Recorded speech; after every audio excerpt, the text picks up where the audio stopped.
Finishers MMA, finishersmma.com, @finishers. That's how you find them on social media. These guys have a show with us every Monday called Now We Go. You can check it out. Zach, JM, Thor, Grace, there's too many to name that come out of that school, and they are killers in the game. They are the biggest MMA jiu-jitsu school in the area, and they are owning the East Coast. You can contact them at 610-438-0746. Ask for Andrew. They are at 3761 Nicholas Street in Easton, PA. They have 2 locations as of now, Bethlehem and Allentown. They are growing into 3, 4, 5, 6. I would say they are taking over, but they already have. Check them out on all of their social media. They are awesome to follow. And if you're looking to get in shape, you're looking to choke people, you're looking to do anything at all to better your life, finishersmma.com. AllValleyRooter.net. That's not how you pronounce it all the time. I just say it that way. All Valley Rooter, Jared LaBarba. He is my plumber. He's the show's plumber. I'm getting him plumbing business all over, and I love that he is getting what he wants. He has 24-hour emergency service. He is certified, insured, and professional. You can follow him at All Valley Rooter. He's on social media, and you can find his information at allvalleyrooter.net. Jared came down over the weekend and he fixed a problem down here. He's super professional. I love him as a person. I love his business. He grew it, and he's doing his own thing. It's allvalleyrooter.net. It's 24-hour professional plumbing services. He can help you out with everything you need. It's 610-762-1656. He's certified, insured, and professional. Do not be afraid to contact him for any of your plumbing needs. Support Jared. Jared supports us. Luke Delmeyer Handmade Custom Knives. I love Luke. It's lukedelmeyer.com. He's a farrier, a bladesmith, and a blacksmith. He has custom knives, and the best part about it is you can take classes to make them. So not only can you take a class to learn how to make knives, at the end of the class, you get that knife. We're working on a project together. He started recently getting into chef knives, so he's starting to make chef knives. He makes hunting knives. He can make any of your needs as far as blacksmithing. That's at Luke Delmeyer on Instagram. That is the best way to follow him. You can see all the stuff that he's posting. He shares, he does raffles, he gives giveaways. Check out all things Luke Delmeyer at lukedelmeyer.com. We've had him on the show before. You can dig down in the library, listen to how he got started and where he's at now. I'm excited to work with Luke. He's a really good friend of the show, and I'm excited to showcase his chef knife that he's making me. Check out all things Luke Delmeyer at lukedelmeyer.com. Farrier, bladesmith, blacksmith. Rips Auto Detail. This guy is the best, hands down, in the area. I've interviewed him. I know his story. He's doing things that others aren't, and I love that he fucks with the show. I love getting the best of the best and having them support and be a part of this. That's what the sponsorship is for. I'm giving you the best people in their profession, and Rips is the best at auto detail. It's at Rips Auto Detail for Instagram. You follow that. He's showing you the different cars he does, and it's at 630 North Nelson Street in Allentown, PA. He offers paint correction, ceramic, SPS coatings, and more. This is appointment only, and it's ripsautodetail@gmail.com. You can call him at 484-553-1366. I tell you, follow him. If you don't know, you want to know more about what he does, follow him on Instagram. Follow Rips Auto Detail, and you can see all the things that Rip does. He's a big part of the show. We have a separate show we do called Road Dogs, and you can check out his past interviews and hear his whole story. I couldn't recommend this guy more for your auto, car, boat, plane. This guy literally has done everything, and he is the best in the area doing this. Rips Auto Detail. Never Again Radio episode. Who fucking knows? Welcome back. We won't be deleting this episode. Timothy, now your last name is it Frey? Frey? Frey. Why do I always think it's Frey? Is it because there's an E? I think it would be a fair pronunciation to say Frey. Yeah. It's just from this part of the country they say Fry. Yeah. But because it's Frey? Yeah. Yeah. Which is, I'll have you know. What is that? It's the Norse god of fertility. And you have two children. Frey and Freya. It's Frey and Freya, and he's the fertility god. He rides around on a big hog. Yeah. And he goes from town to town fertilizing women and the crops. And that's where the hog character comes from. I didn't know that. that pieced itself together perfectly. But yeah. I've had you on for we did, and what sucks is it was one of my favorite episodes ever. Is it still in the catacombs somewhere? I think I deleted it because I didn't. Some people were telling me to put it out, but then I didn't want to because I put me in your shoes, and I'm like, if that would have happened to me, and then someone was like, "Hey, check out this company," and then you no longer work for them, how you would just feel shitty. That was very thoughtful of you to not do that. I wouldn't have been mad at you if you. No, if you even said put it out, but but I was like, you know what? Like this is going to be a good podcast regardless because it's yourself and Tim that make the podcast good. Right. It's not because he worked for a cast iron. We can pan let's company. just cover that though quickly because of what a steep drop that was. Yeah. Because I was working at a cast iron skillet company and I loved my job. It was like the perfect mesh of cooking, recipe writing, content making, photography, like everything I like in this one job. And you had it. But see, most of that podcast was talking about you leaving the job that was like, you remember how, and that was such a good description. Like that prison job. Yeah, we went back and forth about like how terrible it is to have like a job that you fucking hate, but you make a decent amount of money, and then like they're not going to fire you, and you're just there clocking in. It's like a fucking lemmings. Just the clock. Like, and then like when you got into like how you would leave, and then you were trying to get fired, and they wouldn't fire you. I forgot we talked about that. Yeah. I would just clock in and then I go to my car and just wait for like an hour and a half. And I was like, they have to fire me. They must. Yeah. And then you just started going home and then they still wouldn't fire you. Like, I'm going to grab lunch. And because it was 12-hour shifts. Yeah. And so it was 12-hour shift. It was 6 a.m. to 6 p.m., which is actually not a bad shift, but the job was so mind-numbing. It was the worst. I can't believe it's even real. I think it's still open. But it was like it was this warehouse and everything was white. It was like I don't know, a Wes Anderson movie or something, but not pretty. And everything was white, and there were these machines all over, and they would all make this high-pitched squealing siren noise. And the sirens were positioned like 1 inch to where my ear goes. So like at my ear level is where the sirens would go off every time something needs to be adjusted, and something always needs to be adjusted. And there's 100 machines. There's no windows. You can't have anything because there's a clean room. And a clean room just means you can't have any particulate, you can't use a pencil, you can't have any paper. You have to be completely in a bodysuit with all kinds of respirators and shit on. And I would just be like, I hated it so much that I was just like, I'm gonna fucking leave. I'm just gonna leave, and they're gonna fire me, and then whatever. And they'd be like, "Yo, did you leave for 4 hours?" And I was like, "Yeah." So the firing then, and they hated their job so much they knew what you were going through, and they related, and then they couldn't fire you. They wouldn't. They didn't even reprimand me. No, they were just like, well, one time I shouldn't even say caught. They caught me because I was doing it in front of people. Yeah, you were trying to get caught. I went out front. So there was like the fabrication floors where that part I'm saying there was like a clean room and you had to have all this gear on. But outside of that, and like the regular employee area where like engineers and stuff work, it's normal clothes. And I went out there and I had my laptop open and I was just watching Independence Day. Yeah. During work, and they're like, "Hey, listen." That's where the pod was getting good. Yeah. They're like, "Hey, I know you like that movie, but you are at work." That was like the highest to you level. Like you were a child in daycare. That was the highest level of discipline. I know we can't touch you, but we're gonna need you to move. I'm like, I went to fucking college. Yeah, you kept saying I went to one of the best colleges in the state, and my job is that of something an ape could do.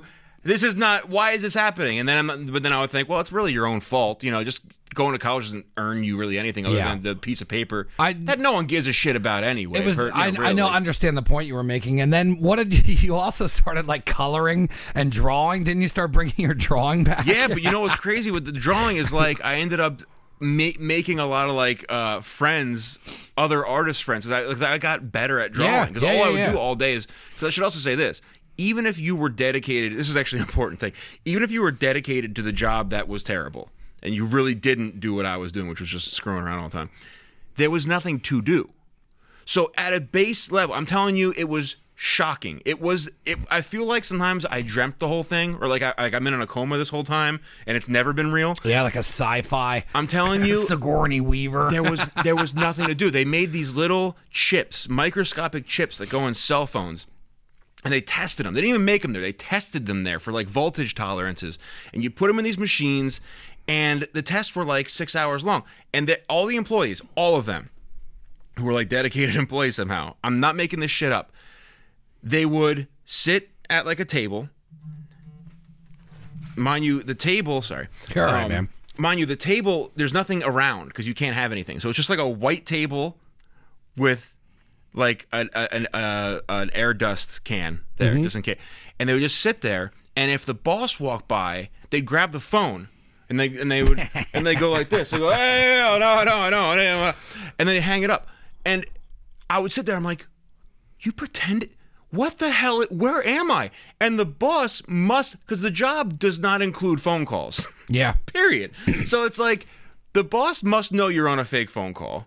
Absolutely. The boss hates it here. Yeah. You're fake phone calling, and you're the good employee. Yeah. So to me, I figured, why not just, But anyway, so I leave that job. I get this perfect job like you're talking about. And we're making these, we had these cast iron skillets, and they're really nice quality stuff. And I'm like, Mike's going to love this. Yeah. I was so excited. Yeah, you brought me one. I was so excited for you to be doing that. And then like we did the pod, and then the next day you texted me. I think it was the next day. The next day they let me go. The next goddamn day. It was one of those things where, when you get like bad news, it's not like, in put it in its proper place. It's not like I found out someone had cancer or something. But at the moment, you like feel like you're not even in reality. Yeah. Like when you get really shitty news. My boss, I was friends with my boss. I liked him. I still do like him. And he's like, look, man, I'm sorry, but we're not making enough sales. We can't pay you. So I'm sorry, but we're gonna have to cut your position. And I was like, cool. And you were good at it too. You were like growing their social media. Yeah, well, I grew it from 4,000 to 16,000 in 4 months, which I thought was pretty good. Yeah. And but it was a startup company, so there is danger that comes with that. But yeah. But whenever it's a startup, you have the job of a couple people, so you're always all of the customer service, you're all the social media. My job was digital content manager, but I didn't know at the time there's a difference between digital content manager and digital content producer. I was both. Producer, you get a camera, you stage a shot, you take the picture, edit the picture, write the copy for the picture, post it on the website, time it, do all.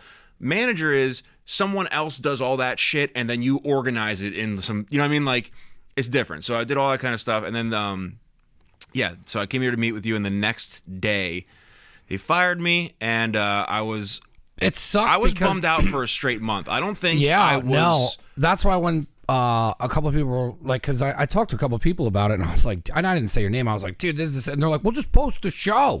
And I'm like, no, you don't understand. Like, he really wanted to be at that company. I'm like, I wasn't gonna be like, hey, here's, and then for people to be like, because it was such a good show, and I knew we both would have pushed it. And that's the thing too. What am I gonna ask you to fucking put up a fucking link to a job you're no longer doing? Yeah. And I'm sure it was, that's hard to swallow right off the bat. So it's gonna be a little bit sour of like, and then so it's like for me to be like, oh yeah, dude, post this shit. But I legitimately was like super fucking bummed for the week where I was like, man, because it was one of my favorite, like I have my favorite podcasts that I do, and that was like, I have a format here, and when I bring somebody in, it's like, you got a pitch coming. You don't know what you're gonna hit, and we hit a fucking home run. And I said it to you afterwards. I go, we hit all the bases. I'm like, we hit them all. I'm like, that's what I want. Like, it was the perfect example of what I want out of this show. And then the next day, you're like, hey, I'm not working there anymore. And I was just like, what? I don't know. I didn't even give a fuck about the podcast. I felt bad for you because I know what it's like to fucking climb through a bunch of horse shit that people accept is supposed to be your daily life, right? And then get to the other side, which you never know how to do. And then when you're there, I was like, man, that's got to feel so good that he could do all this and feed his family. It's, you know what though? Now that it's been like a year, it's it's an experience. When you like, it almost makes me more hopeful for myself and for like other people. Like, because whenever you hear about anybody doing something like they're in this position they like, they're doing. There's always all these stories you don't know about of when it just really didn't work Yeah, out. And it's like the stuff that nobody. no one- we were talking about it before the show. That's the stuff that nobody fucking ever knows about. Nobody ever hears about. It's the stuff that you don't tell people about because when you get to better times, you're focused on that. You're not focused on like, oh, you hear this shit, right? Yeah. Oh my God, yeah. So I've emotionally recovered, thankfully. Oh, this is a good one though. You'll like this. A few months later, so 4 months, 5 months later. Now, I had my job stuff on Indeed, right? So that you get alerts for certain jobs that get posted. I got an alert, and I'm like, oh, this looks like the job I was let go from. It is the job I was let go from at the same company. They're hiring for it. They didn't reach back out? Not only, here's the thing, they were hiring for it. I like to think, I hope, they just hired somebody else as like part-time for less money. Yeah. So they can make it I'm work. guessing that's what it is. But here's the insulting part. The description, so when I applied for the job, the description on Indeed, I did apply through Indeed in the first place, was whatever it was. The new description of the job was almost copy-pasted from my LinkedIn page that I wrote about the goddamn job. Yeah. And I was, and of course I have like, immediately I'm like, I have 5 options of what I'm going to do. Yeah. One is, do I take a screenshot, put it on Instagram, tag the company and be like, hey, this is fucking cool. You know, thanks. My 1-year-old daughter appreciates the no money. Yeah. Or reapply. Do I call? That's what our good friend Tyler Rothrock, credit. He was like, dude, you got to apply for it, right? Yeah. You have to. And I was like, that's a good. And then turn the job down. Right. And then I had even some other plans of like, maybe I could make, because I was like pretty pissed about it. And I would have been. But my wife was like, look, you should also, because I owned a business for a while too. And she's like, think about it also as the owner of the business, who I know him. Maybe he's embarrassed to ask you back from the job that he told you couldn't have because he doesn't have enough money to pay you in the first place. Yeah, or if that could be they too. ask you to come back and then it doesn't work out again, like Right. they might be like, hey, we probably need to fill Tim's position again. Well, should we reach out to Tim? No, I don't think we should reach out to Tim because Tim is somebody who's trying to fucking have a family. He's looking to do like a long-term thing. We don't know if this is even going to work out again, so why don't we just put it up there for less money? It'd be insulting to ask Tim to come back for $6 an hour. I hadn't thought of it that way, but then I was like, this is yeah, what it could happens be, when we grow up. Yeah. This is what happens. Well, not for everybody though. I think the majority of people just think option A, I must be right. No. And there's so many angles that it could be. And at this point, it's like you probably learned from being there, and you got a skill set from there. You got a bunch of cast iron shit, and now you just move in a different direction, which you would have probably done down the road if you didn't enjoy.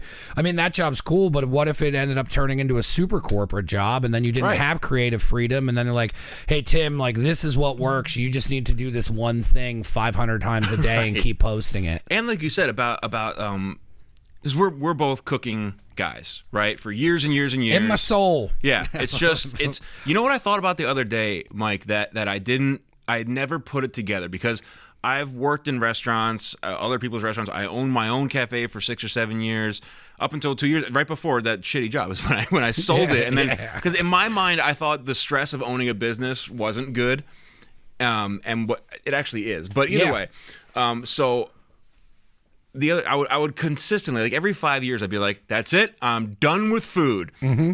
I don't know why. I would just constantly have these like send-offs of the food industry. Same here. I've burned I've burned uniforms. Right. In a chicken A out back, looking at my father, going, I will never cook again in my life, and we'd burn clothes. Right. So I do very similar shit. Have a big party, and then. But here's what I thought about. Cook for it. Yeah. But what I thought about within weeks is whenever I'm anxious or I'm not sure what to do or whatever, I go cook stuff. Yeah. And I didn't even put it together. It's just assumed in my house because like my wife takes care of the kids mostly, and I cook and do that kind of stuff mostly, and I'll just go make chicken broth, or I'll go make pasta salad, whatever. It's a massive distraction. But not only that, if you are good at it and you like it, you don't actually have to think at all. No. You just cook. No. Yeah. And it's almost a meditation. Yes, 100%. Do you ever try meditating? Here, when I get into it and I actually can pull it off, it's like yoga. If I put the time and effort into It's it not and just easy, get up early, right? it's the best thing for me, and I don't have back pain. And Right. when I do meditate, because I learned in therapy where she was like, hey, why don't you stop a couple times and take like 5 deep breaths? Be in the moment. And then I realized that's why I always smoke cigarettes, because it was always like just the It's true. taking the deep breath, and I was like, oh, that's why I was always relaxed after smoking a butt. Right. Because you're doing breath work, you're just putting cancer down your throat. But Right. like You're strengthening your lungs with smoke. Yeah. But no, it's a 100% like meditating. Yeah, because it's almost like, when you try regular meditation, if you get an app or something, it's not the easiest thing in the world to do. It's like to separate yourself from what your train of thought is a lot different than it's hard, it's unnatural to do. It's very unnatural. So like have to do everything. Sorry. One-man band. I just didn't want the mic in your face the whole No, I time. appreciate it. You gotta, my glasses straight. Yeah, the glasses are killer. My Charles Nelson Riley glasses. I love them. I love Charles Nelson Riley. I always wear tinted glasses. Yeah. One, because it looks cool, but two, I get freaking migraines all the time. Yeah. And you get them a little bit less I want to get those blue blocker glasses. But either way, back to the meditation. If you get a meditation app like Waking Up or Headspace or whatever, you're surprised at how hard it is to hang on for 5 seconds of just not being wound up about stupid shit. Especially with phones. Yeah, with phones. But then with cooking, it's almost like you've mastered a meditation because you can dig into it, be good at it without thinking. Yeah. And other people, like when you and I, if you make something, you're just like, I made that. I know how to. Other people are amazed by that talent, that like you can do that. Or open the fridge and there's just a bunch of scraps in there and you make something. That's my favorite good. thing to do. My favorite chef is Jacques Pepin. And because he's like 80 years old now, he's an old French guy, but he was like one of the first celebrity chefs. And his whole deal is he's really, really good. He's like classically trained, the whole schooling, all this kind of stuff. But you don't waste stuff. You know what I mean? Like if you make soup and it's out of like an old piece of sausage and whatever, you having that talent to make things that you and your friends and your family can enjoy and can benefit from things that other people will throw away because they don't know what to do with it. Yeah. That's a real talent. Yeah. And it's fun. And I never look at it that way either. I just kind of because I took it on as a job. I started cooking and then I took it on as a job, and then it's like anything else when you like this is a job now. I mean, it's not. I have to tell myself like, Right. dude, you cannot be complaining at all. Like you're fucking like this is work today. Well, and the distance you've come just with this. This stuff you have is crazy. I've always wanted to be here. So being here, it's weird being in the moment. That's why they always say like enjoy the ride, be in the moment, because like this is a cool moment to be in. I know it's going to go further because it's here from nothing. So I'm not stopping, and I know now that I'm not ever going to stop. This is what I mean, my parents eventually were like, he has to do this because because the window of time I spent working for somebody else went from years to months to hours to weeks to days where I'm like, fuck you, dude. Especially with some of the jobs you told me about, like when it's like a big institution and They're the worst. You're a nothing. They're the worst. And I've tried at those jobs, and I'm like, I'd go in and be like, look, I think I'd like to get to a manager position. Like, I'm here long term. Like, I really will put time into this. Or like, oh, whatever, dude. And I'm like, aren't you looking for that? Right. Why do I have to tell you and inevitably, how to do your job? What's really crazy about those big company jobs is how almost always the upper management are the dumbest people. Yeah, it's almost like they there. have that ability to just like blank out the critical thinking part of their mind and just go to work and just do it. I've had a million jobs and I probably worked a couple places where the people above me were in the correct position. Right. Like I was like, oh wow, this is a good guy to have here. And he's been there for like 15 years. He started when the business started up. Right. It's like, he's like a son to the owner. But when I started doing it for a living, it was one of the best skill sets I ever got. I can take it anywhere. I can move right now and go pick up. I did it a lot in my 20s. But when I went to Virginia, the first job I got was I went from cooking at Chico's, or even before that, I went from just cooking, and then I went and worked in a an Irish pub that I knew the guy Mac, and then I worked in Virginia, and then I met awesome people down there, and then you pick up skill sets from just different managers, and I've gotten a cooking degree from people that had cooking degrees, and then you sharpen your skills, and then I hated it. I was burned out on it like you. I fucking walked away from it, and I just kept doing it here and there, and then I realized I just really enjoyed doing it, and then you're at home making a banquet, and it's just you eating, and you're like, what am I doing? I must like this. I'm like, I just think, like, I'll see you doing the fucking birds, and I'm like, that's so awesome that he puts that. He's making what you would for a 5 o'clock dinner at a restaurant. No. But I know you're using the leftovers nonstop. Yeah, I make bone broth out of the bone. That's one of my favorite meals. I know, because it's like I post it like twice a week, and people are like, "Are you eating that many chickens?" They look good. I'm like, they're seasoned correctly. I'm like, he's stuffing them. I like doing different types of cooking vessels too. Like I'll use like an all-clad stainless steel skillet or a cast iron, or because it cooks. But it's funny because you just, and like what you said, it's just what we're doing. Like I can't. You just like doing. You're always making smash burgers and doing stuff. You have the Blackstone now, which is a cool thing. The Blackstone really took it to another level, but before that, I don't have a kitchen down here. So like when people see all this shit I'm making, it's on like camping equipment. And like that's what excited me to do it, because it started becoming a challenge again, where I was like, all right, well, you can make this food, but how are we going to make this food awesome? And then I'm making it on a fucking little skillet. And then like I started crushing food on skillets, and people are like, yo, that's crazy. And I'm like, no, what's crazy is I made it on a camping equipment with a fork. I don't have anything else. So like that's what kind of got me back in my lane. Well, is that what you're going to do? Because I know you're going to start selling food. Are you going to do it like bring the Blackstone up in front of the... Yeah. Because I think I was thinking about it because I saw you posting stuff. Like just being out there and like frying onions and stuff. Yeah. I think you'll get people just to show up. I'll tell you exactly what happened. So we started watching the fights down here, and it's the same group of guys. There's all, I'm sure that's like, I don't know if you watch football or something, but you have like, I never understood why people watch football and basketball until I got into the UFC. And then it's like, I have my friends who watch UFC, and then I'm like, I follow it nonstop. So it's like, and at this point it's a sport now. It's on ESPN. It's on every fucking Saturday. Right.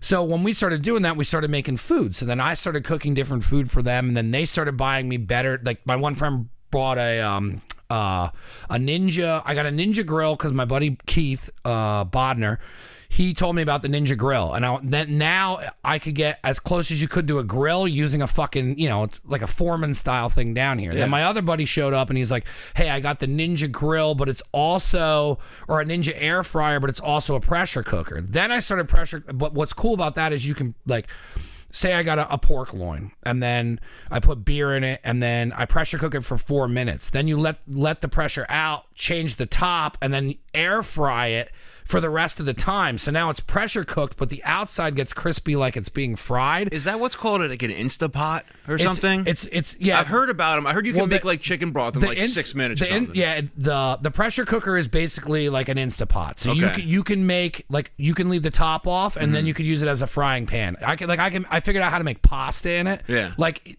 I'm doing shit that you're not like.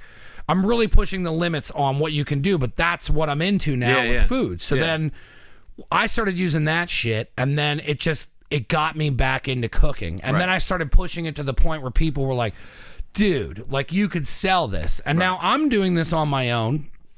The money's not guaranteed. I have to get sponsors. If sponsor leave, the money changes. So then I just started taking my skill set from how I built this business and paid attention to money. And then I'm like, all right, well, I want to get back into cooking, because everyone's like, open a cafe. And I'm like, well, I don't want a boss. I don't want another rent. I don't want employees. I don't want to have to fire my friends' kids that come on to work and they don't want to be there anymore. Inevitably they're going to have to do. Yeah. I don't want to have overhead. I don't want to profit. I don't want, I don't want the loss. Like, so I started going around to the pop-ups, and then the pop-ups, and with the pandemic, the person selling the food had 100% control. And I was like, I want control, because I know what it was. And you know what it's like when you got people being like, you don't got any more soup? Right. You stupid idiot. Why don't you have any more soup? Right.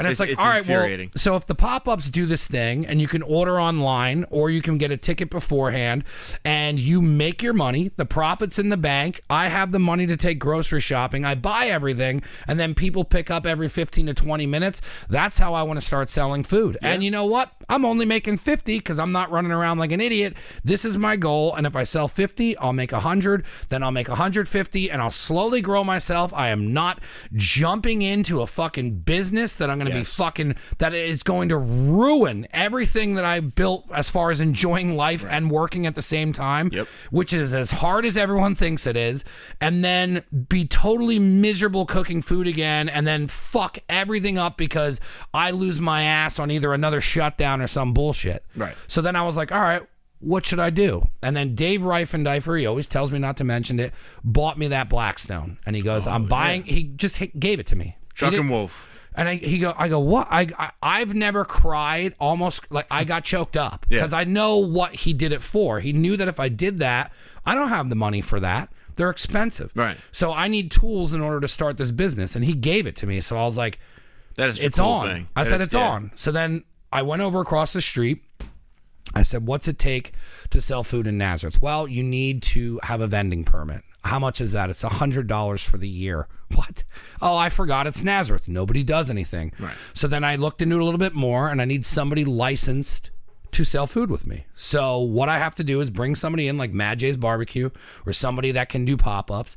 And then eventually I can get a commissary kitchen, a VFW, pay Twazi a couple $100, and now I'm tied to a kitchen.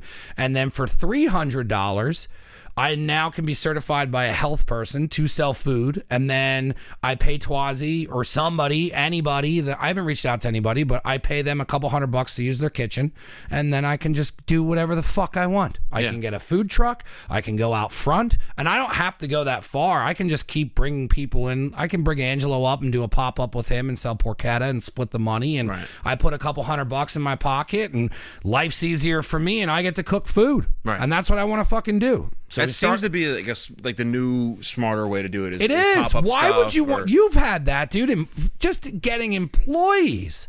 It's everybody keeping the lights on. If I don't want to go out there one weekend because I want to go fucking hang out with a girlfriend or do something with your kids or anything at all, I'm not missing birthdays. And I'm not missing Christmas. Right. I'm not missing shit because it's my fucking decision to do this. And guess what? I'm only making 60 of them because it's fucking this much money for the rolls. And I'm not buying 250 rolls and selling 30 of them and being stuck giving birds fucking lunch. It's pretty much that's fuck these customers. It's the industry, but like this is all the built up emotion of like what they've done to me over the year, and I'm like I don't need to do it that way. Well, it's like managers at big restaurants over time get you to feel that way, and you know, the term has emerged of Karens over the past years. Yeah, those customers do it, you know, and then over time you start getting the 5% of shitheads make you like feel like everyone's like that, and it's like,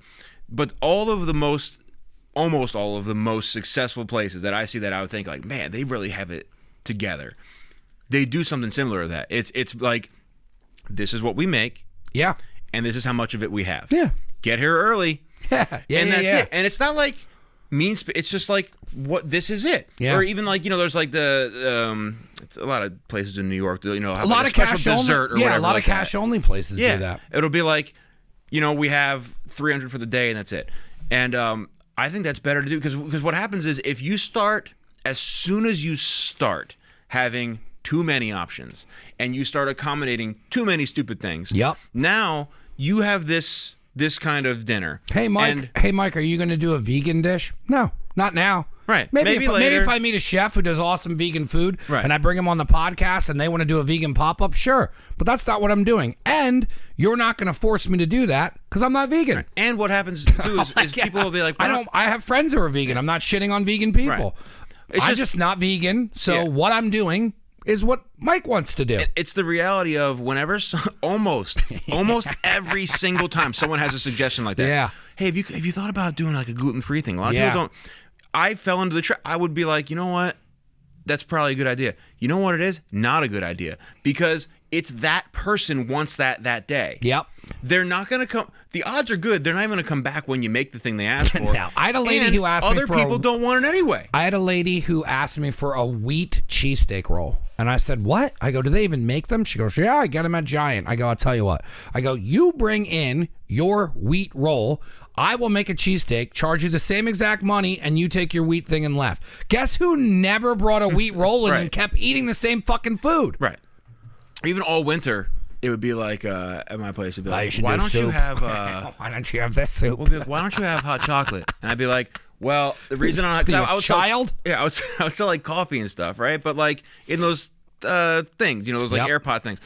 And it's not a coffee shop. I just sold coffee because maybe you want some coffee. Yeah. And but either way, they'd be like, why don't you have hot chocolate? I was like, well, because the only hot chocolate that I can quickly make and have on standby is like kind of not the best quality stuff, because you just can't. If you want really good hot chocolate, you can't have it in a correct. You have to make it a cup of it every time. I prefer milk, right, or whatever. And I'd be like, so it was just a couple people. You gotta come on, Christmas time. It's Christmas. You gotta have hot chocolate. So I started doing. I went out and bought another not AirPod, whatever the hell they're called. Those things are I think they're called AirPods actually.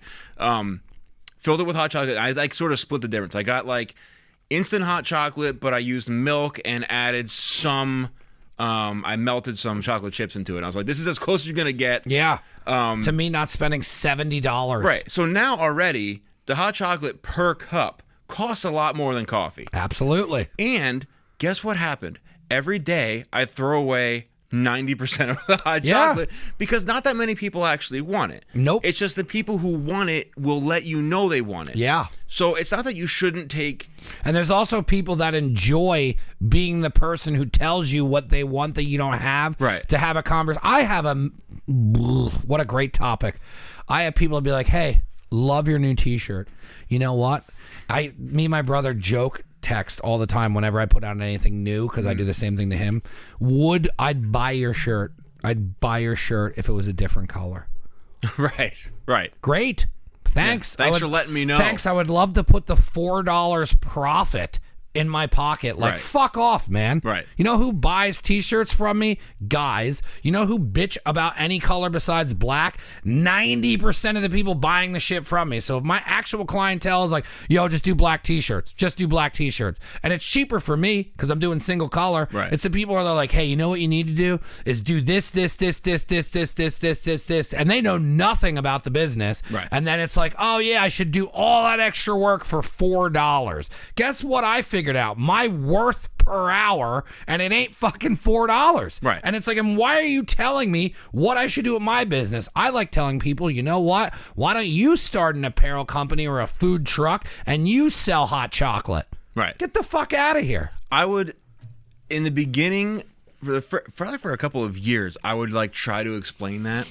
Yeah. I really would. I would be like, look, you have a speech. When you have like, they'll be like, hey, there's this great curry and carrot soup I saw online and whatever. And I'll be like, that's fine, but I know what my base is going to. I know that's not going to go here. Nope. It sounds good. I would eat it. I'll have it for dinner. But you have to think about it this way. I have to go to the store every single day. I'm going to have to get all the stuff for the soup. I'm going to have to make at least 2 gallons of soup. Because I can't make a cup of soup. I have to make a lot of it. I have to advertise that I have it, and then I have to sell it. And if I don't sell if I make 2 gallons, I have to sell 1 gallon to make what it costs then I have to sell the other gallon to make profit for myself, which is how I like have a home to live in. No. Right. Get an apartment and then make curry soup. So, and then the person would inevitably just not absorb any of that and just be like, you should do it. And then so eventually they think that your speech, and it's always about them because they think that your speech of changing what you're doing is going to make you the successful version of you, and then there's a part of them that helped. Right. And then I just stopped doing that. But then I would just say, no matter what it was, I would just say, you know what, I'm gonna get that in the rotation. I will do what you want, because then at least you know what, they feel fine, I feel fine. The conversation ended in 1 second. Absolutely. But like I can, you can kind of tell there's context in every conversation, right? So you can tell if it's like an older person and they're just really trying to be helpful, you're like, okay, I know what you need. Yeah. But a lot of times someone too will be like, they'll come in and they'll be like, hey, I'll take the dinner. No roll though. I don't want the bread. I'd be like, all right. And you'd be like, all right, it's $8. They're like, oh, I didn't want the bread though. So is there not? Those people. Like, so what do you want it to be? $7.90? The bread costs a nickel. I'm giving it to you for fun. What the hell? What kind of discount do you want? Throw it in the parking lot. Right. What the hell's the matter with you? It's crazy, and I don't want any of that. I don't want any of that. And what I'm trying to create from the positive, just to go back, kind of to sum up what I want to do out front, but this whole thing, and I've texted them both privately, from Local Stone, Union and Finch, and Angelo coming up here to do food. Like, those are what inspired me to really try and, like, I like Union and Finch's atmosphere. I think it's the best atmosphere in the Valley as far as that style bar. And then I saw what Angelo was doing with leaving his business, selling it, and just figuring out his own shit and putting a goddamn brick oven pizza in his fucking kitchen that, like, is crazy. And then I see what Local Stone's doing, where he's just doing this speakeasy fucking pizza thing, and, like, I was completely inspired to do shit. And I have conversations with my machine, and he's like, when we do our pop-up, he's like, I want to create an atmosphere. And what I try and tell everybody is, I was like, look, that lobby, since the moment I've been in it, I wanted to give a bodega vibe up there. I love Fuck That's Delicious. I love when big bodies in the fucking bodega and they're all fucking around drinking 40s. Like, I love going to New York City with my friends for food. I love going to Philly with my friends for food. And I want to give a little bit of that in the lobby. So, like, what I want to do is I want to take the Blackstone out front, and then whatever I'm doing, because I'm not, smash burgers is just what I'm doing, but I'm over them. Like, you know what it's like to make something until it's good. You have, like, I put on 10 pounds creating that burger. Like, I feed people now. And, like, that's the point it's at, where I'm like, all right, I can feed people, get feedback. Like, I trust this enough. So, like, I'm already thinking, like, I went to serve and had the chicken and waffles, and it was over a mac and cheese. So I'm already, chicken sandwiches, what's coming next. Right. But, like, I'm building a menu out. So what I want to do up front is I want to just put a couple of chairs, or I even talked to Brian Jandrew and his buddy about building something like, when you go to Pat's and Gino's and they got the condiment thing and you lean on it, and like, I just want to do that shit out front. And then I want to create music to either just play or have going. I talked to Harvey. He's going to do something in his window. I'm going to do something in my window. And then I bought the Rodney Dangerfield off of Pop Mart, and she's doing this new thing where she's doing like this traveling antique thing. And she's like, yo, and she's so awesome, and like, she's got such a rad vibe, and she's like, yo, what if I like pick specific items and like we decorated and like set up a theme style to be in your lobby and out front, but then there's price tags on shit to buy it. And then now Harvey's doing his own thing, I'm doing my own thing, there's music playing, and I got antiques and a 70s style van up there, and that's where it's gonna start. And I'm like, that's what I want. And no one's fucking doing that around here on the block. It'd be fun to do. Yeah, but like, I want to have fun. And like, that's what my machine kept telling me, is like, don't focus on the money, focus on the energy of the event. And he's like, and if you make a little bit of money off of it, whatever. And I'm like, you know what, you're right, because that's how this started. That's how this started, was going in my apartment, then coming here, and then wishful thinking, and then it grew. So if I do it that way, it's going to turn into another awesome avenue of just creative stuff. But it's like, instead of me sitting around bitching and being like, all there is to eat in this town is food, and this opened up and they suck and that person sucked, it's like, well, to give them credit for actually trying to do their idea, they went for it. So I'm like, fuck it, I'm going to go for it. I'm going to create a vibe out front. I would eventually like to shut the fucking block down and start putting on bigger events. And remember we used to have a block party? Yeah, I want it, but do they even do that anymore? No, they stopped. Well, there's different scenarios to it. Jan, who ran it, like, I didn't realize that block party was for charity, and that everybody who did it, the money had to go to something. So like, we were only allowed to be a part of it because we raised the money for our beer softball team to get uniforms. And then like, she started doing it, I believe, was to raise money for like special needs kids and stuff like that, because she was an IU teacher. So I think that's where it originated from, and then they took the profits to do good, which I have no problems with. But I'd like to recreate the block party and give it back to the businesses on the block. So if you sell and have some centralized charity, you could also have it. You can do both. You could have it be like, you got your spot, I got a spot, but then there's 5 people going around taking donations for this charity, but the only reason people are there to donate money is because you had the event in the first place. So it's like, I see Easton doing stuff, and I love a lot of stuff that Easton does. Easton's getting Easton's getting really cool. Yeah, but they did it the right way, Yeah. and they got the right people in place. And I don't think Nazareth ever will have the right people in place. And I'm not afraid to say that because I don't see change and I don't see anything coming that's going to help. And every time the wrong businesses get in, and I'm not trying to get into a fucking Nazareth sucks thing, but like, I'm just going to do me. Yeah. And if people generate to that and it starts helping people out and the people around this area don't have to go somewhere because I'm making fucking awesome food and they can walk here. Like, I see what the fuck is going on at Emily's. That place is open all year long. So I'm like, all right, if I can create a vibe to start getting people to come here. Yeah. Dude, we went out front. When Dave it. gave me the Blackstone, I brought it out front because I can't use it down here. Yeah.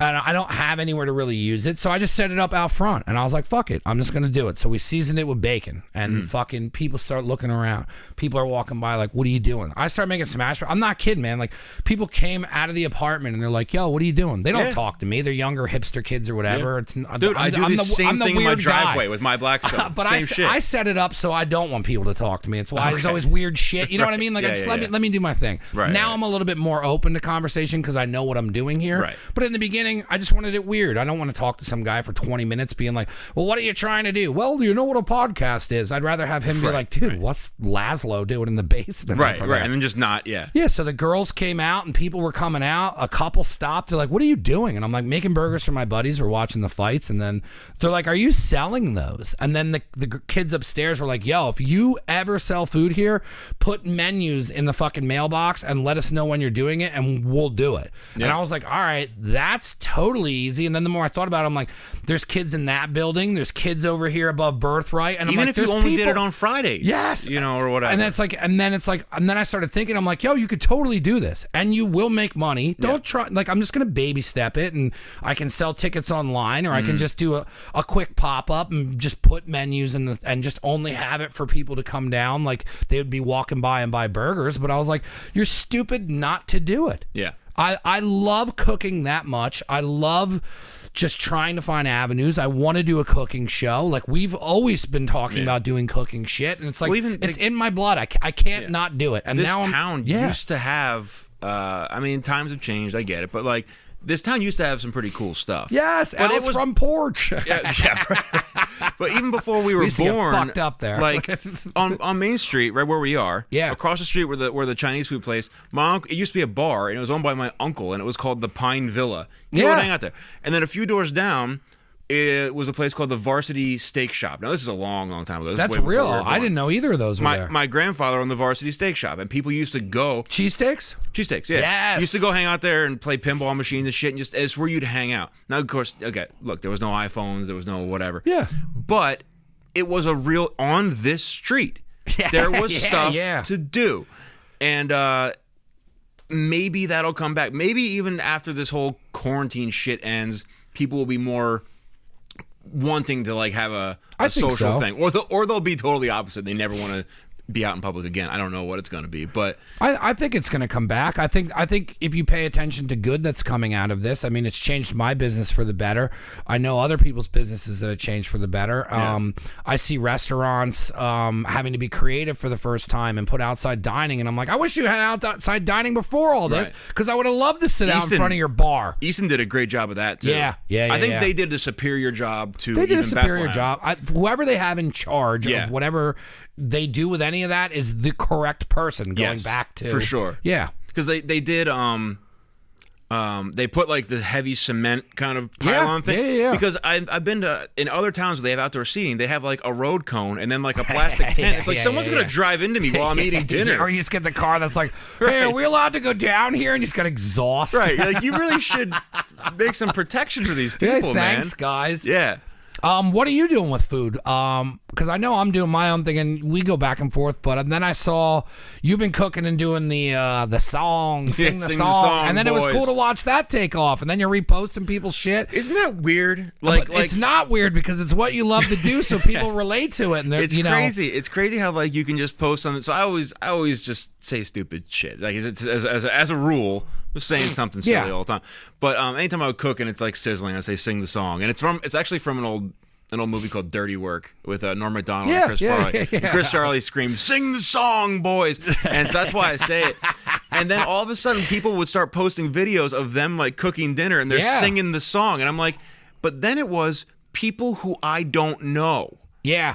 From like New Orleans. And I'm like, how did this get to you? And you tagging me for so yeah, like what I am working on currently and what I plan on doing is a little bit different than what you're doing in that I don't think I'm ever gonna open another physical spot. Maybe I will, but I don't think so. But there's everyone's at home now. Everyone has to learn how to cook this year. Yeah. Right. They don't want to. They don't know how to. We think it's easy, but it's actually not easy. We've put in the 10,000 hours and or whatever they explaining say. to somebody how to do it is not easy either. It's not easy. Then there's a lot of scams. There's a lot of stuff out there. Whatever. So I want to make a video tutorial type service. I don't know if it will have components of it's just me making videos of, this is how you make this. This is how you make compound butter. This is how you make this. Or if I've seen some people do like almost live things where you cook with people. Yeah. But I don't know how that would pan out because what if it's something that takes 2 hours to do? What are you just going to look at each other the whole time?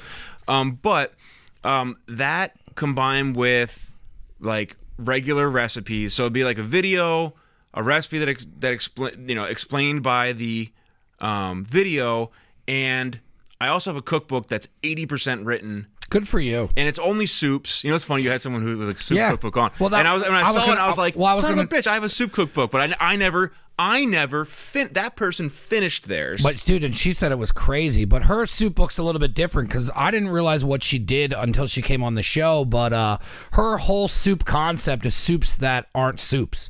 Right, like things in yeah, soup. So it's like cheesesteak soup. And she's like, well, I just take things and then soupify them. But the stuff that she's doing is like, she won't you could cook along with her, but she'll cook a recipe live. Right. And then have there's... I like that too. What I'm saying is there's a lot you can do with cooking as far as shows and going live. I think there's a lot of space for it. And look, there's other people Everybody doing loves it. There's people doing it. There's people who I follow who I think are like really entertaining. But like Jacques Pepin still does cooking videos. And I will learn. I've been cooking since I was like 19, and I learn something different every day. He puts out a damn video because he's just like he's been doing it for 80 years. Do you pull YouTube up and like call the stuff when you're cooking? I love doing that with the freedom of it. With down here and stuff, where I'll put on YouTube and like, if I'm trying to get in something, I'll reference something from like Binging with Babish, and then like he's got a good shape. But like I take little things that they do, and I'm like, okay, I can take that, but then I'm gonna take that, make it into my own, and then like I'll bounce. Like having YouTube and like what you're talking about doing is fucking awesome to have as a service. Right. So that's what I want. And if anything, if it had an end product of a physical thing, like if I had some kind of thing, what I'd like it to be is only like free charity events. So it'd be like you make your tutorials, you make your recipes, you make your cookbooks, you do your live things, you're helping people out in that way, but they pay for it. Maybe it's a Patreon, maybe it's a subscription, maybe it's whatever. But then once a month you rent out a kitchen and you're like, we're feeding 1,000 people today. Anybody wants to show up. We're going to be making chicken marsala, potatoes, stuff that's affordable, whatever. Yeah. And then you just do that every month. You do something like that, and then it's like I don't own a restaurant. I'm not even getting paid, but I got paid over here, and now I can do something good. Which we used to do. Speaking of Easton, we used to do at a restaurant called Stoke, which is one of my favorite spots. And I love it there. My good friends, Jose Fedorov is a manager there. Abe Lopez is a chef there. They're just cool people. And every year, for the past few years, they do like a charity. We try not to use the word charity because makes people feel bad, but like a benefit, a free Thanksgiving dinner. Yeah, every year. And it's only been a few years of it. This year we couldn't do it because it was literally illegal to do. But people would donate all these turkeys, and then all these chefs. So like the chef from the Steak Cafe would show up, the chef from the Colonial would show up. Everyone would show up, and then we'd all cook all the food, and then feed like hundreds of people. And then people would show up and donate coats because it happens in the winter, it's cold. It was just so fun, and it's a good thing to do. And it's if everyone knows what they're doing, it's not that hard to do either. Yeah, it's just you could just give people jobs, and then everybody's qualified. So I think that would be cool, and that's what I want to do. It's just putting all the pieces together isn't the easiest thing. No, it's always the hardest part. And so I'm in this. You see this competition I'm in. Yeah, that's why I reached out and was like, "Hey, what a perfect time." So let's just say this. I'm becoming more and more. I'm just gonna say it on the show. I don't even care. I'm more and more suspicious of the contest each passing day. So it's called Favorite Chef, right? And I'd seen their Instagram page for a couple months leading up, and they would be like, "Hey, we're this competition. We're going to open it up in whatever month this is, right? March. Yeah. And the end of February, March we're going to 1st. open up. Yeah. And I'm like, maybe I'll join that, whatever. And then I see the day comes in. It's like, all right, today's the first day. So I'm like, oh shit, and I missed it. So I email and I'm like, hey, can I just join this quick? I want to get into it. Here's what I'll do. And they say, yeah, whatever, you're in.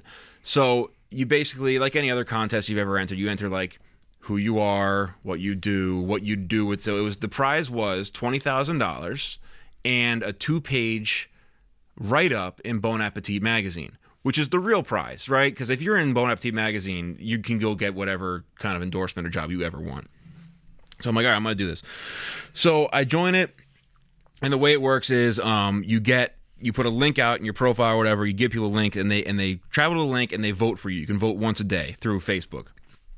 So you put it in your Instagram bio, people click on it, they go log into the Facebook, they vote. Or you can buy votes for whoever you want to win too, and then they donate part of the money to Feeding America, but then it also pushes your particular candidate further. And then I was in first. I started in like sixth, and then I ended up in first, and it was each round is a week, right? So I thought it was 1 week. I thought it was a 1 week competition. There's like 7 rounds, of course, right? So it's like, here's a group of 50, and then we narrow it down to the top 15, and the top 10, and the top 5, and all of those people go to another round, and then whatever. And then, a few days later, Bon Appetit tweets, and they're like, hey, just so everybody knows, we don't have a goddamn thing to do with this competition. And everybody's like, what? So then it comes out that it's not, Bon Appetit's people are not going to be interviewing you. This company that runs the contest is buying a 2-page ad space in their magazine and putting you in there, which is still cool. Yeah. But it's not the same thing. But it's not them handing you over to Bon Appetit. Certainly not. No. And then the prize went from $20,000 to $50,000. Which is because they were like, hey, just so you know, we're not doing the Bon Appetit thing the way we said it was. Sorry about that. Here's even more prize money. And everybody's like, all right, well, that's cool. But also, where'd you get that $30,000? Was that like, where'd that come from? So it's been this weird thing of I've been towards the front the whole time, right? We're in the second round now. I saw that. And I'm still in third. But I've had some generous people donate money. I didn't ask them to. In fact, I've been very upfront about saying not to do it. Do not pay this round. Don't do it. The money is pointless. Well, because they also give 25% of the money to the charity, right? Which in reality, that's what almost all charities do. They don't really give all the money. Yeah. But in my thought process is like, well, you phrased it like all the money's going here, but it's really a quarter of the money. So either way, a couple people paid for votes. They got me to the front. And then everybody's been voting for free. There's a few more rounds left, but all these chefs started reaching out to each other. Well, I was going to ask you if you started talking to other people in the contest just to see if they're real people. It's been the gift of this contest, honestly. This really cool vegan chef from Philly found me, and he was like, yo, what the hell is going on here? Yeah. And then all these chefs That's cool, though. It's been fun because we're all like suspicious. Yeah, but also, you should be. But also, we all want $50,000 too. Yeah. Who the hell doesn't? So we looked into it, and you can Google, just Google favorite chef competition. And people looked into it, and what it is this. And it's one of those things that it's like, when you say it, it sounds like it's a scam, but also it's just how things are done in the age we live in. It's a company that runs contests. Whatever. Miss Inked USA, or America's favorite dog, whatever. It's always the same sort of algorithm. Yeah. It's like the same buttons, the same everything, but with different things swapped in.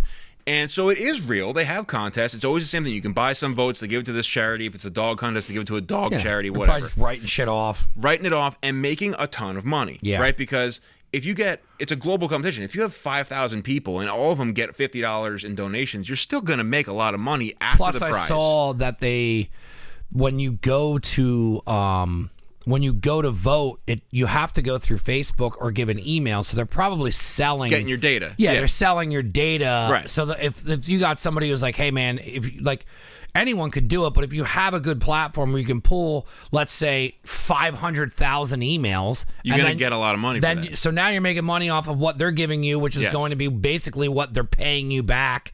So basically, you could have just asked all your friends to donate to a GoFundMe to do a show. That's where this is going, though. That's where this train is headed. We're always so on the same page. That's exactly where this train is headed. So then they're probably selling your data, because as soon as I saw it, I immediately was like, because if you're not paying attention, like I do shit behind the scenes, right. You know what I mean? Like you're behind Oz. I know what goes on to do this shit. Right. I always like paying attention to behind the scenes. So if you're paying attention to behind the scenes, well, why are you asking for my email and why isn't this just a vote? And then I'm like, oh, you're probably selling all my data, and then I'm going to get a car insurance fucking phone call. Right. So that's exactly what I believe to be true also. And then I'm talking about it with my wife, and I'm like, man, this is fucked up, because like I want to win it, of course. And I see the other competitions and other people have won them and they do get the money, but I don't like this aspect of it.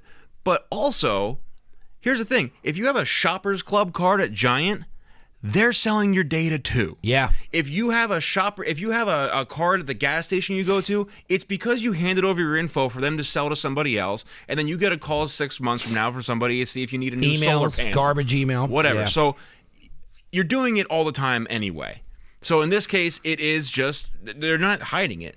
I'm basically guaranteeing I don't win this conversation. No. I think it's important to be here's what I upfront learned. with shit. Yeah, because I didn't know when I first signed up, and all these other chefs. The other thing is, if you think that they're doing this to just give you $50,000 and then they're like, all right, like you're an idiot. Like they are doing this because they're getting something out of it. But also, hey, I don't care if you fucking send me a bunch of dumb emails, because everybody gets dumb emails. Right. I want Tim to win $50,000 so he can do whatever the fuck he wants with this cooking show or whatever he wants to do. So it's worth the. Like I did it. I was like, cool, whatever. I get bullshit in the mail all the time. Right.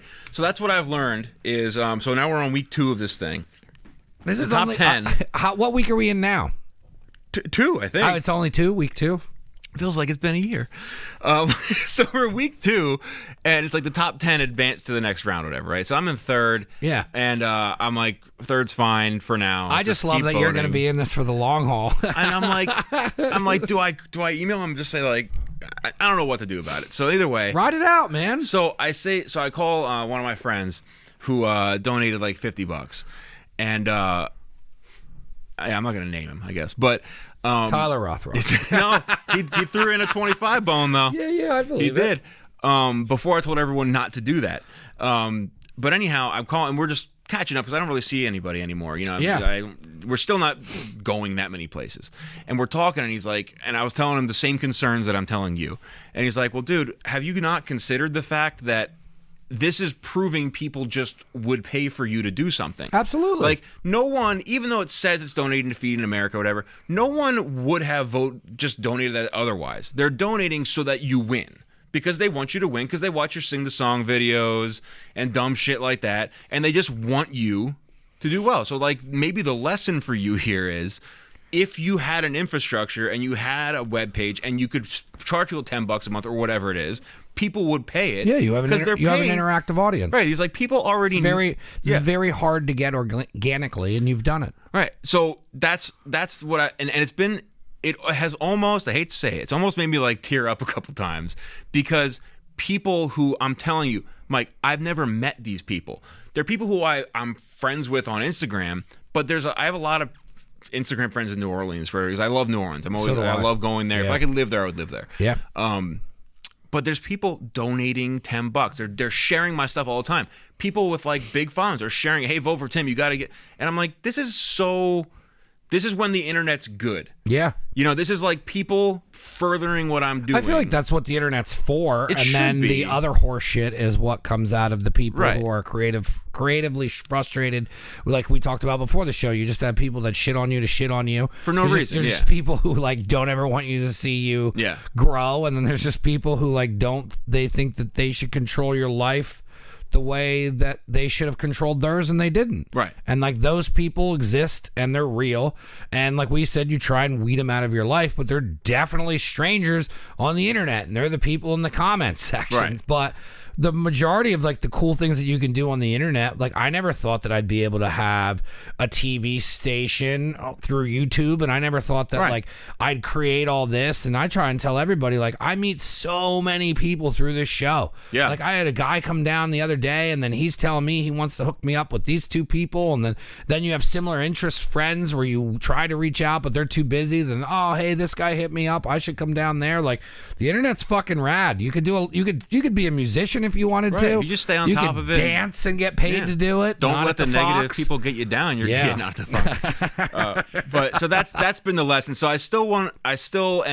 I'm staying in it because there's no harm in staying in it. Every time you get in the cooking lane, I'm like, let's go. Let's go. It's where he should be. That's my plan now. Yeah. What I want to do, Mike. I'm going to finish it out because you do have a very good chance of winning. May as well try it, If you do win and it's a scam, what a story to break. Just be an asshole about it. You know what I mean? Right. Like, and then the end result is still you can get people to know what I'm doing, and then and it's the perfect way for you to start building your idea, right? Because a lot of people are like, oh yeah, I'll do this and that, but then when you get into the nuts and bolts of it and how this is going to work, like how you're talking about, and you're like, how the hell?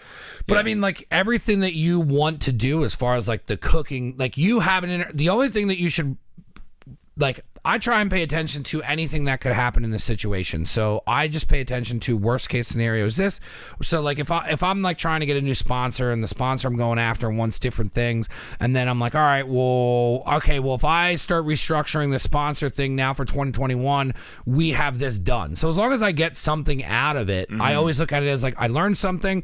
It was cool to do, or like I just try and view things as a way. But out of all this, the biggest thing that you should take out of it is you have an interactive audience. So now put the show on over here, grind it out, push to it. But now, if you finish the fucking cookbook, you got people fucking selling their information to some guy. But the cookbook's this close. I know too. what it's I'm just saying like is like finishing it. This is what should push you to finish it. So now you could take the cookbook sales and be like, hey guys, this is what we're gonna do. I can sell you. You could get the cookbook, and then what I'm gonna do is I'm gonna make a digital thing on YouTube so you can follow along and make the recipes with me. So subscribe to my YouTube. Now you get your subscribers up, you can make money off of YouTube. Like, it's very hard to get what you have already. Like, fucking use it, man. Finish the book, win the fucking money. Let's go. Open shit. Do pop-ups with me, man. Like, let's do shit. Like, you're one of my favorite people because you, like I told you before, you're a jack of all trades, but my favorite thing that you do and the lane that you shine the most on is food, man. You ran a restaurant, you know your shit. Like, finish the cookbook, because all the other shit comes too, because it's like you could take whatever podcast you're doing and go around and make money with Tyler and do all that, but you could also fucking sell food there, right? And then you could be now you can be selling your fucking food at these events, doing your other shit. Like, just do it. No, I think it's what put the good energy out, it's like I think that's why you were so fucking happy with the cast iron thing, because it was they gave the impression that it was going to be all that. And it's hard to walk into something and somebody give you all that, but you're the type of person that takes shit anyways.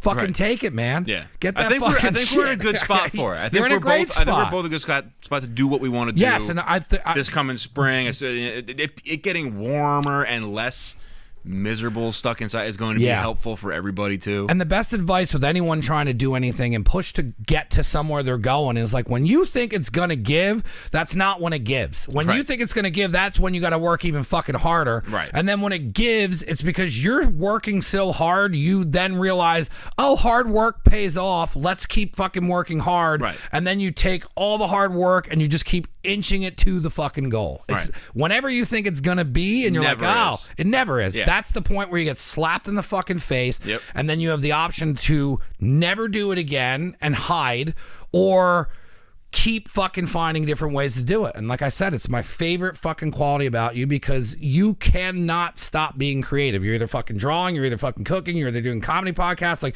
you don't stop and run a family and support your shit and handle your own stuff. Like, it's... Accept it. Complimentary. Just accept it, man. You're going to do this shit whether you get paid to do it or not. Yeah, that's true. Get fucking paid to do it. Well said, Michael. Well said. Fired up today. I love stuff like this though, because I regardless of me telling you this, you're going to do it, and I guarantee you're going to be in the top 2 of the fucking the fucking cooking thing. And then what comes out of it is you already are going to have a base now, and you can be, you know. And you meet other people too through it, which is nice. So it's like now you know like the vegan chef guy thing, and it's like, hey man, maybe do you have a restaurant? Like maybe I'll come down to Philly. Like there's shit like that comes out of it too.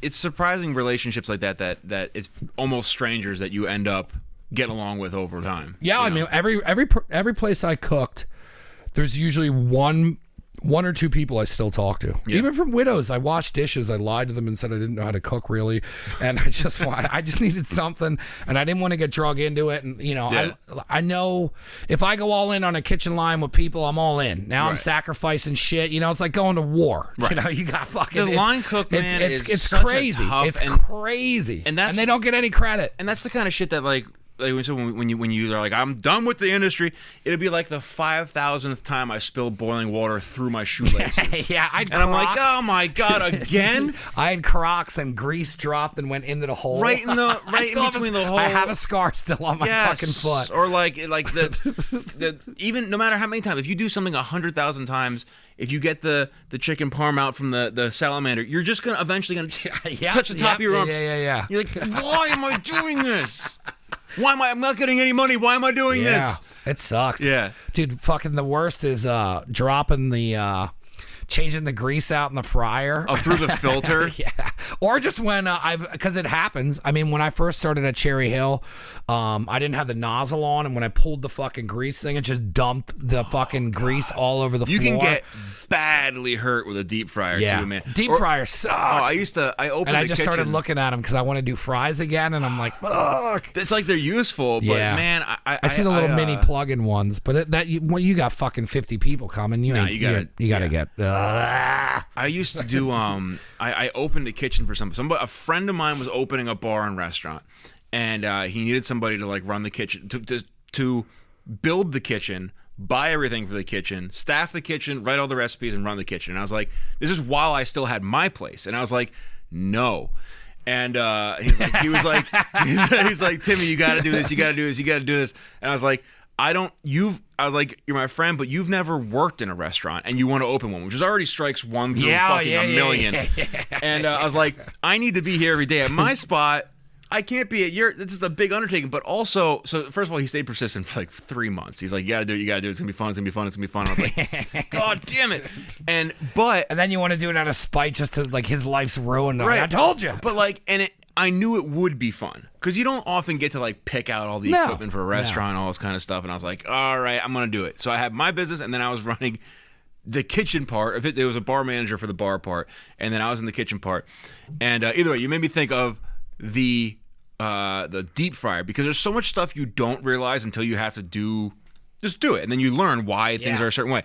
And it was like the configuration of the deep fryer to change the oil, to then get the oil and shuffle your stupid feet without slipping. Yeah. Because here's what's happening: if you slip with a bunch of gallons of oil, you're just gonna die. And it's always slippery in a kitchen. You're just either gonna die or you're gonna be badly disfigured. Yeah. And you have to get it outside and then pour it in one of those things because people come to collect it. Which is never close to the building because it stinks. Right. And if it's winter, guess what? There's ice everywhere now. I forgot about all this crap. So there's ice on the ground. We used to have a 55-gallon drum when Chico's Cherry Hill. Yeah. And we would dump it in there, and then a farmer would come and get it. But I think we had a farmer too. If he doesn't come and get it, you just now have to find a place to dump.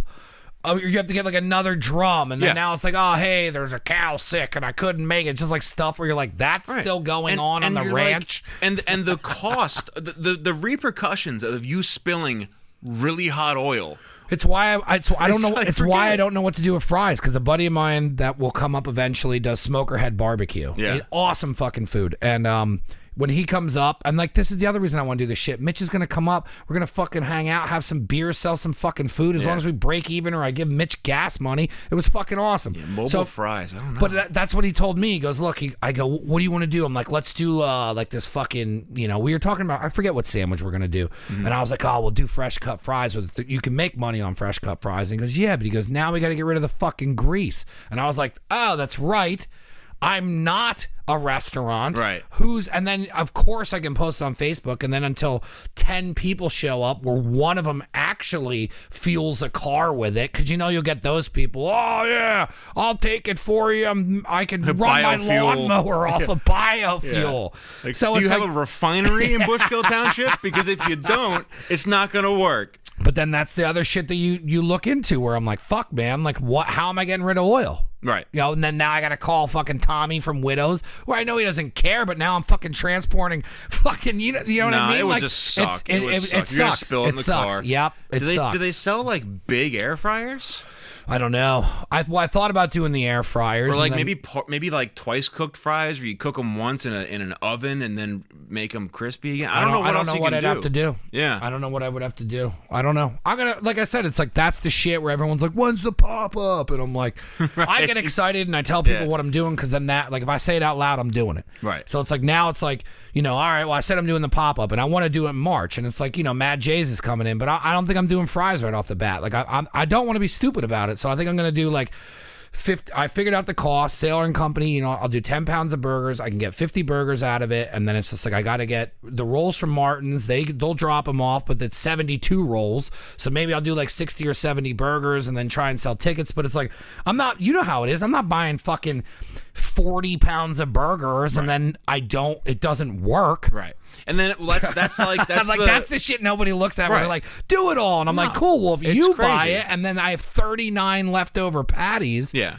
What am I doing? Well, the stuff that goes into even having a physical, because if you have a physical location, then you have a backup for that kind of stuff, because you can just store your shit. Yeah. But even then, it's like if you have a physical location, you need to have all these freezers and fridges. They're all just breaking all the time. It'll never work, because you're either buying brand new with a warranty, and that's going to cost a shit ton of money, or you're buying old stuff that you're constantly keep fixing, and then you get like your buddy who does fucking air conditioning repairs to stop by, and he's like, I can put a Band-Aid on it, but it's gonna happen in 3 months. You should really buy another one, and then you never do. That's exactly it. I would just buy, because if you I want do a HVAC, maybe I can fix your fridge. Yeah, if you want like a big True brand or Beverage Air double door 50 cubic foot, it's like $8,000. Yeah. I got one for $500 on Craigslist, but my HVAC friend Ryan Dugan had to come he's like, because like the general rule with fridges is like, if it's not working, it's probably because the coils are all dirty. Yep. But then if it still doesn't work, you just have a broken fridge. Yeah. Like and like you said, and you can buy a Vantco, which is the brand. But here's what's going to happen. It's going to work well for 3 years and then just break. Yep. Forever. Now you're buying a fridge. So now you have... And that's how everything's built. Right. It's not like when our parents were growing up and you had like a quality product, there was a name on it. My first like fridge... even the fucking phones have a time limit on them anymore. My first, what would you call them? Like a Bain Marie type fridge, like with the slide thing. It was when I first opened my business. I had nothing. Exciting. I had no money to start with, and I was like, I just got to get whatever. So my boss, his name was Laz, and he owned the College Hill Inn. Oh my God, I can't remember the name. College Inn. It's the bar on Lafayette College's. I think it's College Hill Tavern. College Hill Tavern. Yeah. CHT. We call it CHT. Yeah. Oh my God. I used to do deliveries there, and I was like, I don't even know if that's the name. Jeez, it's like embarrassing. My brain's not. But anyway, I worked there too, and I told my boss last I was opening my own place, and he was like, you know what? I have an extra fridge. Like a take it. Just take it and start your business with it. And it was 25 years old easily by that time, and it just worked. Yep. Then I go buy a new fridge at like the Restaurant Depot. Yeah. And no shit, the screws rusted out within 1 year. Why would you not make the screws inside the refrigerator something that was it made of pig iron? Like, what the hell? It's crazy the way shit's made anymore. Even cars, everything. Yeah, shocking. Nothing lasts because they want you to buy it again. Oh my God. So what's your Depot, sucks. I might go over there today. We're getting into bagels. I just wanted to shoot myself every time I went there. The lines were so long, and what's the one that actually sells like we want to get a specific flour that has high gluten. You got to go looking for. Oh, well, if it's is flour, it the store or the depot? If it's dry goods, both. Okay. Which one don't you need a membership? Well, kind of. You kind of need one of both. But Restaurant Depot, you need a membership. You can't buy anything if you don't have it. Yeah. Restaurant Store, the prices are just better if you have a membership. Okay. But so Restaurant Store is... And they're right next to each other. They're right next to each other. Restaurant Store is typically nicer, cleaner. There's more employees. Everything works right. But they only have equipment and dry goods. Yeah. Or like canned stuff and dry goods.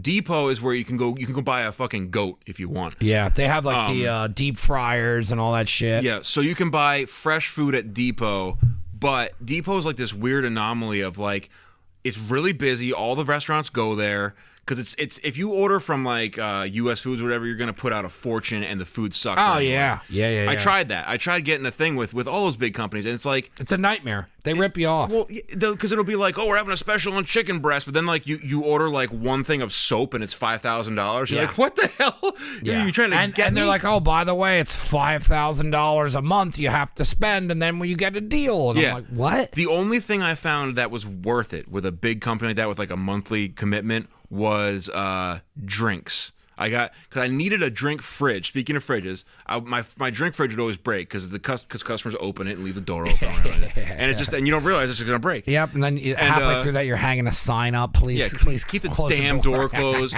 Or like I had a double door one where like you could open the back too, and I was like, maybe I'll just tell them to tell me what they want and I'll get it up, and that sucks. I was like, all right, that's a bad plan. Scratch that.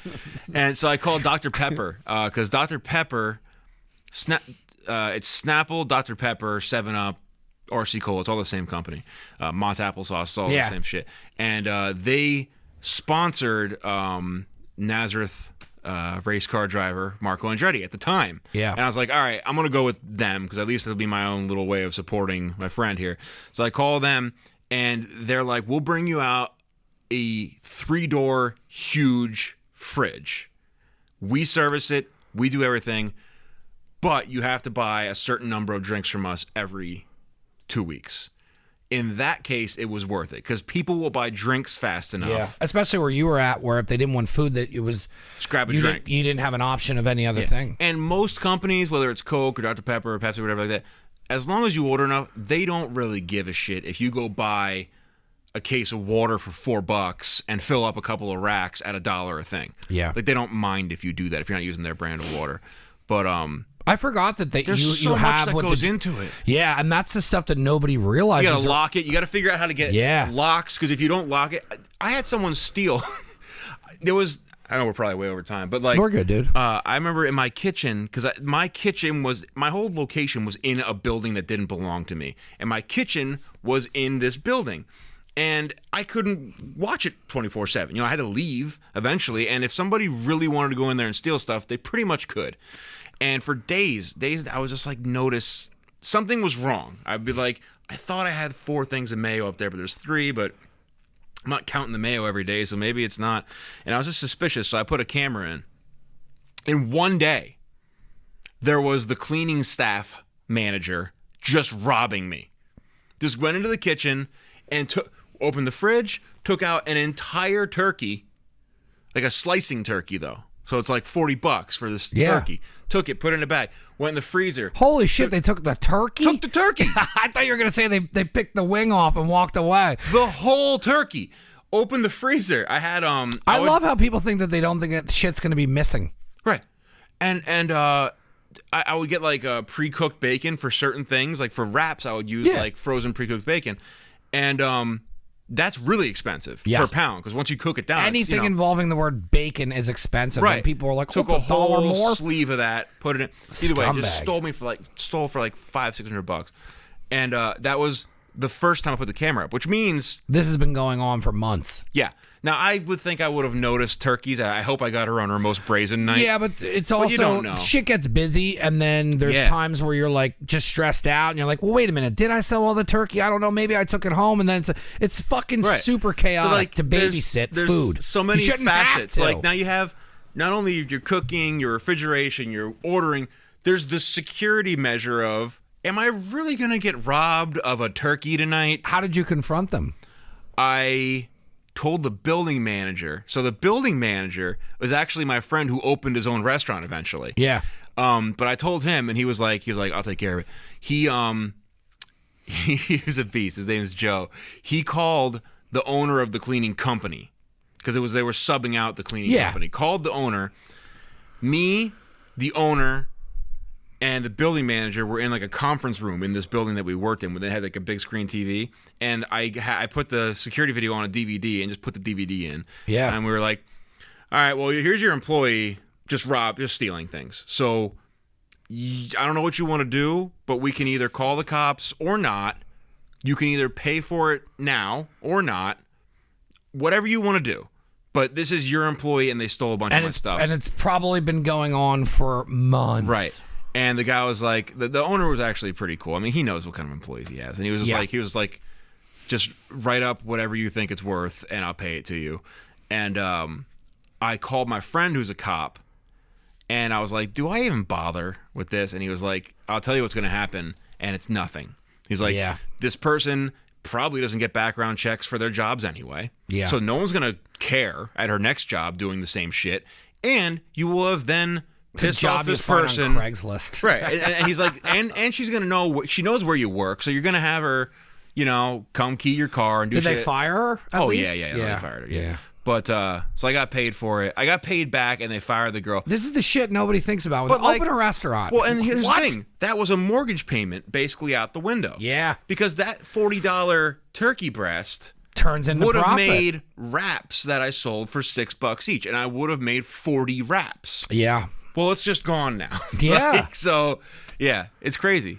I don't know. Everyone always, like I said, and I know it's support and I know it's good, but, if you've never worked in the food industry, you don't ever know so much what the fuck's coming down the pike. Yeah. I'll wrap up too because it is Monday. I thoroughly enjoy having you on here. I got the same experience we had from the first time, which is why I wanted to do this again. Yeah, it was a home run. We did this is just that's just fun. But this is how we are in real life. It's like we motivate each other. We talk. I don't get to see you as much as I would like, but like I said, I wanted to thank you for coming on. I want to give you a chance to promote any way you are with this show.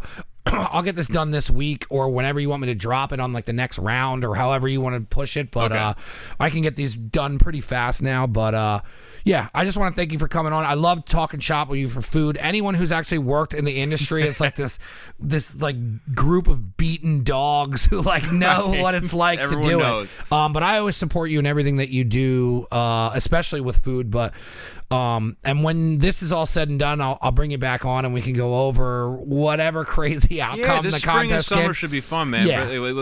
And when I get shit going upstairs, if you ever want to do something together, I think we can get a lot of people to come through that, and then that's going to put money in your pocket to help you with the projects you're doing. So just however anyone wants to get a hold of your social media to follow it that way, or if you can push them to the actual website that the whole thing is on, just feel free. Just go to my social media page. My main page is Instagram. My handle is Professor Frey. Right, so it's my last name with Professor in front. So Professor Frey, Professor Frey. Go there. If you could, click the link in my bio and just vote for me for this competition. Don't spend any money. It gives you an option to spend money. Don't spend any money. Just do a free vote. And follow me for things to come, because I'm working on a lot of stuff, and I post things all the time. It's mostly just me cooking chickens, but you know what? It's a big, it's a big internet. Stuff. Stop down and watch me cook a chicken. Yeah, I do draw the occasional digital drawing. So, yeah, man, I think it's going to be a big spring and summer for us. I'm excited. I'm excited to do it, because even when you were on your way over here, I was like, oh man, we could do a pop-up together out front. And like once I get all the logistics straightened out, I'm going to meet over at a VFW with some people. And like I love the stuff where people are like, oh, I don't know. And I'm like, dude, just do it. You figure it out. Right, and the worst thing that happens is... I don't know how to do this shit. I knocked on the people next door. They're like, hey, do it this way. Then I'm like, all right, well, who do I know? I start calling my cooking friends. I start calling, working with Mad J. And it's just like, all right, I have now I have 6 options. And one of them, I should be able to use one of their kitchens to do this. Right.